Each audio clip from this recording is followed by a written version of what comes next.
Je marche, 1 kilomètre à pied. Je rentre au Bouddha.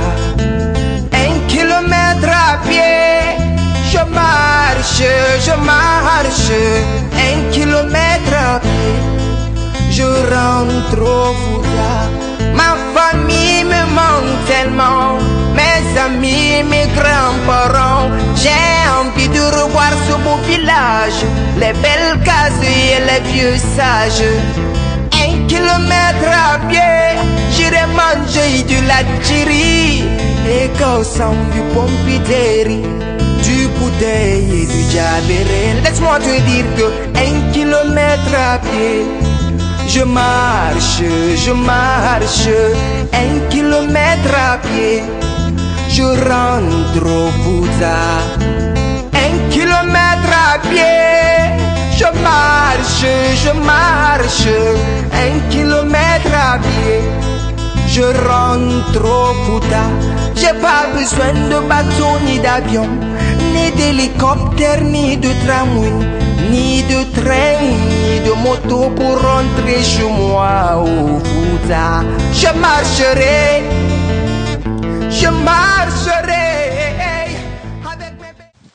Ok, bonjour chers amis internautes qui suivez toujours. Je suis de timbi.com et Tabal de Fouta. Aujourd'hui nous sommes dans le district de Dumba. Et vous savez très bien que monsieur le maire de la commune rurale de Timbi Madina avait signalé qu'il y aurait un projet de construction de la clôture du stade de Timbi. Et je suis avec les responsables même de ce projet-là dans le district. Les représentants surtout, à l'occurrence l'animateur principal, M. Sadou, et accompagné du chef de secteur, et sans oublier aussi l'association UJAD de Dumba, l'Union des jeunes pour le développement de Dumba. Ami. Oh.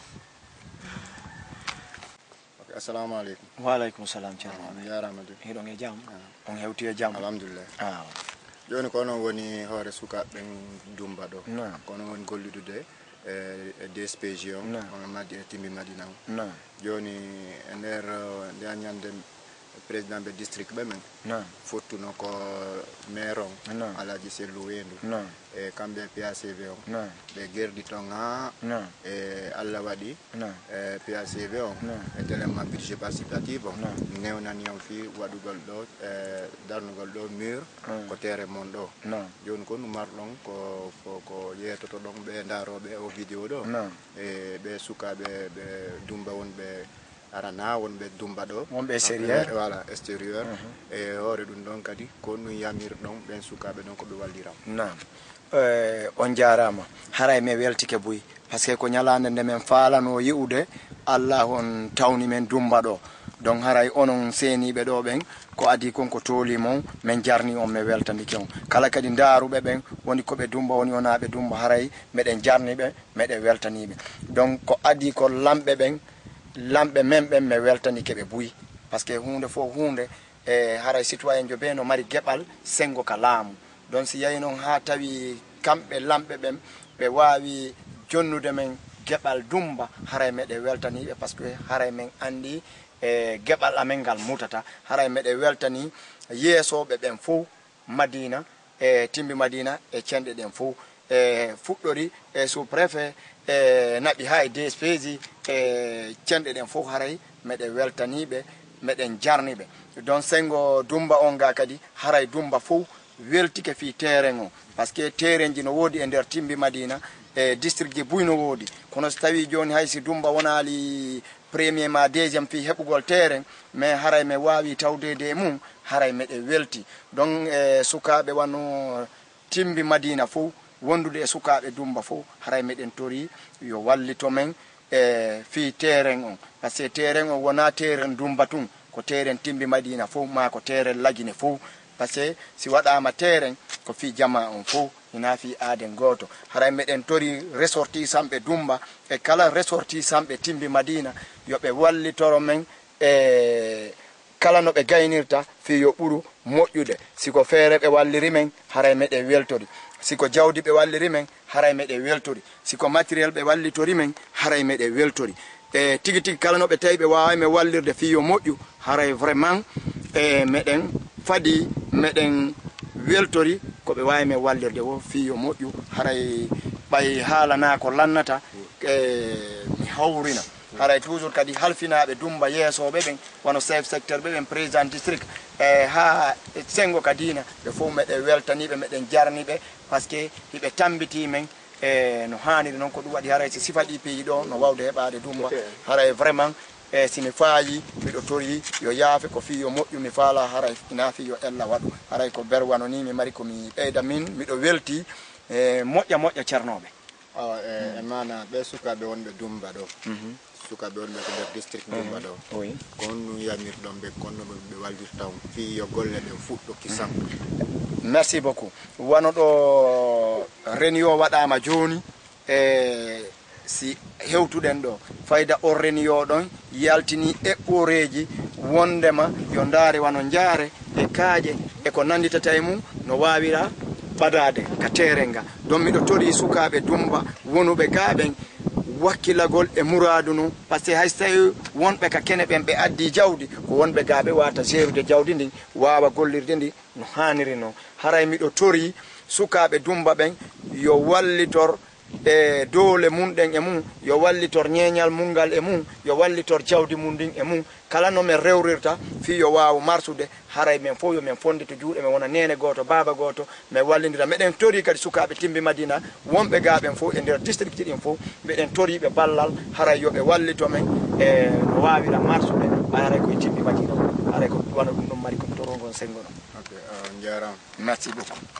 Vous venez de suivre tout à l'heure l'animateur principal de la jeunesse de Dumba, M. Sanou. Joni ɗo nane ni jentiɗon animateur principal sukaɓe Dumba ɓen Modi Sanou. Joni miɗo takko ɗo curbajo labba ɗo kerɗuɗo wakkiliɗo fi ɓantal Dumba on ɗon koye nder moƴƴoɓere wiyetede Union des jeunes amis pour le développement de Dumba ko wiyete ko Fatmata Diaray. On jarama de. On jarama. Joni on nani nanen animateur sukaɓe Dumba ɓe ko ɗum marɗon ko ɓeydi ton ɗon télément fi ɗe golle duwaɗe fuɗɗade ɗe balɗe ɗo fi o terrain mon Dumba ɗo mari komi toro woni sukaɓe Dumba woni sukaɓe Timbi Madina dans l'ensemble quoi ko mari komi toroɓe ko ballal mari komi toroɓe mais wallindira parce que dans l'ensemble ko men tori ko men woni ɗaɓɓude ko développement ko inete kadi ko l'union fait la force ko honno wiyantelan hay ko jogodiral wallata donc mi tori woni sukaɓe Dumba woni Timbi Madina dans l'ensemble ko wallitagol men fino o terrain moƴƴira ɗum mi tori. Joni kon no marɗa ko yanirta goreɓe ma ɓen ɓen neniraɓe ma ɓen miñiraɓe maɓɓe suntiɓe kono ɓe wallirta sukaɓe ɓe yoɓe ɓantu au mur au projet ɗo yo daro e ara fof ara Dumba ɗo daara ballon e hoore ɗum ɗon kadi ko ɗum marɗa kadi ko yetotoɗaɓe ɓen ɗon fof ko walanema e nder ɓernde ma nden fi télément ngal ɓantal e télément au projet ɗo mo fuɗɗete neɓata ko mari ko min neniraɓe an e goreɓe an e kotiraɓe an koɓe wallito sensibilisugol ɗimmoɓe an woni kotoyraɓe an woni neniraɓe an e jajiraɓe an fino Dumba ɓantoro ma Timbi Madina ɓantoro ko ɗum mari komi wowlanaɓe. Ok on jarama joni on ƴeewi nanen o curbajo fi nde moƴoɓere Union des jeunes amis pour le développement de Dumba on nani ko woli ko joni min dara miɗo fewtude ɗo chef secteur on koto yero on jarama de koto yero on nani ko animateur jeunesse o Dumba on wowli Modi Sanou e Fatmata Diaray onon ko ɗum marɗon ko ɓeeri ton ɗon aray komin mari komin ɓeyrita ɗon minen hannde ko welo wodanimi tout o terrain Dumba wiyama no mahede aray meɗe welti sukaɓe amen ɓe aray heeɓi ko fotta sukaɓe Timbi Madina aray heeɓi ko fotta minen inde mawɓe ɓen fof aray meɗe weltani DPC o weltani autorité o e weltani dendagal jeeyaɓe e nder lagge men tawta e sukaɓe men golla men gollira wati tawi ko ɓa ko haaju amen ko men golliran ene joni noon ɓay fayda ɗum fuɗɗete neɓata ɗe golle ɗon gonnu marɗon ko yeeto ɗon ɓe sukaɓe ɓe tawaka ɗo ara ɓe tawaka ɓe ala e nder dumba fewdo ɗo ara ɓe nonne ko ɓawo keririji e ɗo wonɓe France ou bien Angleterre ou bien Côte d'Ivoire Sénégal ko nu yamirton ɓen ɗon ɓe walliran haray komin mari ko komin toroɓe watte koyeɓe tawtu men jolnidira juuɗe min tawta sukaɓe e min tawta autorité ji ɗi min golla tere on haray meɗen torori ɓe ballal siko jawɗi ɓe heeɓi kala koɓe heeɓi meɗen torori ɓe ballal siko feere siko landanagol men ONG ji koɓe idditi e fof haray meɗen toriɓe yoɓe kifaɓe joni fayda en gayni yewtere men nden joni ko nu marɗon si oɗo si nde ɗe golle ɗo lanni ko nu yeeli ɗon fi kadi yo golle goo kadi ɓen sukaɓe ɗon yo wallita on kadi onon tel onon wonɓe dumbat haray meɗen jogui fiiji buy kono ɓa haray ko woni o ko seeɗa seeɗa nawrete fi yo gasu haray meɗen yeeli yoɓe wallito men kadi min heeɓa poste de santé e courant on kadi e courant o ɗiɗi e forage kadi e forage ji eyo ɓay miɗo andi ɗum ɗon fof e nder district ji ɗi fof komin rewi ɓe hoole ko ɗum fof haray meɗen tori balla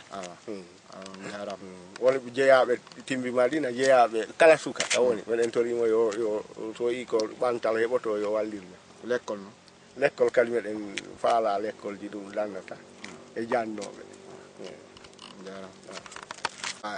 mana on jaram de mominatou jaram ceerno nala ga alhamdulillah awa joni ko ɗum marɗon ko ɓeydi toon ɓay on jentike ɓeyan ko woli kon fi ko fokkiti ko mon ɗo kon dumba o joni komi mari komi ɓeydita ko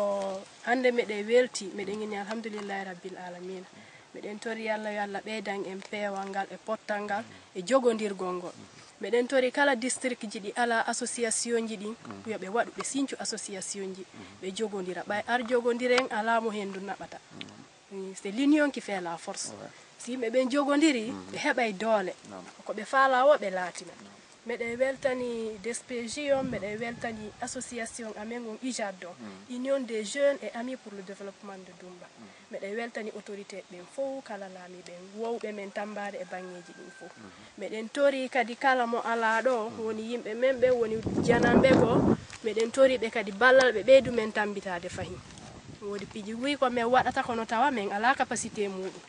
hara si men tambama men réalise ɗum tigi e nder piiji buy ko wi ɗon ko on mara feere mum ɗum duwara wadde ko sifa honɗum ni bon sifa wano l'école ji ɗin donc classe ji ɗin primaire on ko 5 classe men mari collège ala yimɓe ɓelle hino ɗuuɗi ka district ga bon min ala kadi poste de santé si goɗɗo nawni ɗo il faut on ti ko tampi wo o yaha haa ka woɗɗi fi o heɓu lekki ino woɗɗi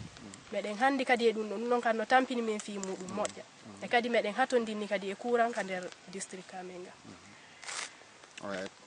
e tellement fi poste de santé on est ce que on faalaka kadi yo rewɓe goo formé ara koko nder district ga ɓe woni fi firtotoɓe ɓen ɗum ɗon kadi bon woɓɓe hino forma ga fi muɗum ade goto no forma ga neniraɓe amen fi muɗum ko ɓen ɗo woni men e wallitade wano fi jibinowo ko wana ɗum ɗon kono ko hedditi kon si goɗɗo nawni nawnare go il faut on tigui yeehe naɓe ka woɗɗi so heɓa lekki wano goɗɗum bolle soppay ɗo yimɓe hara laptane ala il faut me yaha ka woɗɗi ɗon si tawi noon koɗe tooke mum hulɓini ɗe on tino hewtoya toon haray laawike mana joni puuɗike fi yewtere men nden e joni noon ko fewte caméra on yeeto ɗon ɓe sukaɓe ɓe dumba ɓe timbi madina wonɓe États-Unis wonɓe France wonɓe Côte d'Ivoire wonɓe Sénégal disons wonɓe aduna lan fof kon no faala ɗon kon noon faalira ɗon ɓe walliron fi ko woni fokkitude ɗo kon e koko aroyta kon kadi joni haray kala sukaɓe men ɓe woni ɓe Dumba ɗo, woni ɓe Timbi Madina, woni ɓe nokkureji ɗin fof meɗen toriɓe ballal fi Allah hoti annabijo yo ɓe tambito men gayno wodi piji busko men faala wadde ga tawa menen men ala moye muɗum jodi wana o teren ɗo en heeɓi balloɓe si fuɗɗama ɗo joni kulotirede haray alhamdulillah mo be hino andi ko honno turuna feƴƴunoɗo ɗo on organisateur no ha ɗumannori ha final on gasi hino labira ɗum noon kadi hino nantini inde association o moƴƴa e Timbi fof joni haray meɗen toriɓe yoɓe ɓeydu men tambitade fahin men ɗumanno wano poste de santé wano ɗuma ka école ji piiji ɗin fop réalise kono ko seeɗa seeɗa ɓa yarete si ɗum ɗo gasi ɓe hikkitana men fi laptane o haray ko ɗum ɗon men tori. Ok, on jarama. Ok, chers amis internautes, je suis de timbi.com et Tabal de Fouta. Vous avez suivi tout à l'heure avec intérêt et avec patience aussi ces braves messieurs et ces braves dames qui veulent le développement de leur district. Et ils vous ont lancé un message, alors venez les en aide. Et retenez une chose, chaque jour qui passe, c'est un autre jour. Et en plus, ensemble, donnons-nous la main pour le développement du Timbi.